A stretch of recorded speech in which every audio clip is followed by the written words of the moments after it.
नमस्कार मित्रों। अंग्रेजों को भारत पर अपनी सत्ता स्थापित करने के लिए प्लासी में हुए युद्ध के बाद बक्सर में हुआ युद्ध अत्यंत महत्वपूर्ण था। अगर आप प्लासी युद्ध के विषय में नहीं जानते तो हमने डिस्क्रिप्शन में इसकी लिंक भेज रखी है, वहां जाकर आप देख सकते हैं। तो चलिए शुरू करते हैं। 3, 2, 1। मित्रों, भारत के इतिहास में बक्सर का युद्ध 22 अक्टूबर 1764 में अंग्रेज और मुगल शासकों की संयुक्त सेना के बीच लड़ा गया था। इस युद्ध ने भारत में अंग्रेजों की स्थिति को ज़्यादा मजबूत किया और भारतीय शासकों को कमज़ोर कर दिया।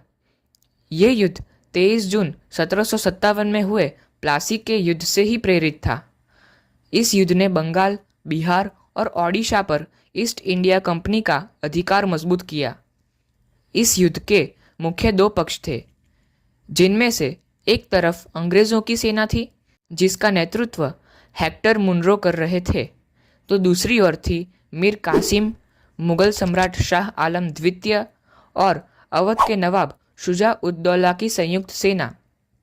इस युद्ध के पीछे कई कारण थे, जैसे कि प्लासी के भयानक युद्ध के कुछ वर्ष बाद मीर जाफर को हटाकर अंग्रेजों ने मीर कासिम को बंगाल का नवाब नियुक्त किया था, परंतु जब उसने खुद की स्वतंत्र विचारधारा से अपनी प्रजा के हित में रहकर शासन चलाने का प्रयास किया और व्यापार में अंग्रेजों को मिलने वाली छूट समाप्त की, तो उसके और अंग्रेजों के बीच टकराव शुरू हो गया।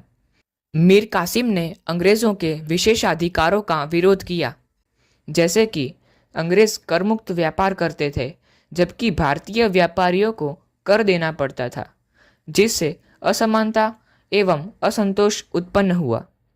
जब ये सभी विवाद बढ़ने लगे तो अंग्रेजों ने मीर कासिम को हटाकर वापस मीर जाफर को नवाब बना दिया।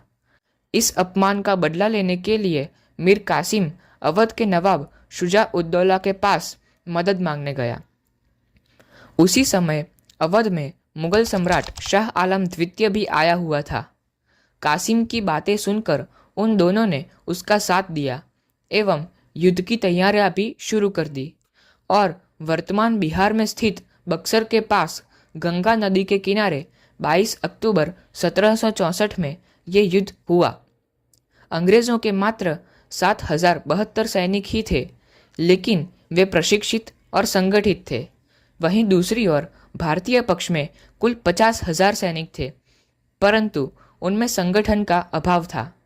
हेक्टर मुनरो के नेतृत्व में अंग्रेजों ने ये युद्ध जीत लिया। संयुक्त भारतीय सेना की भारी पराजय हुई और वे पीछे हट गई। इस युद्ध के परिणाम स्वरूप भारत में अंग्रेजों की जड़ें और भी सशक्त बनी।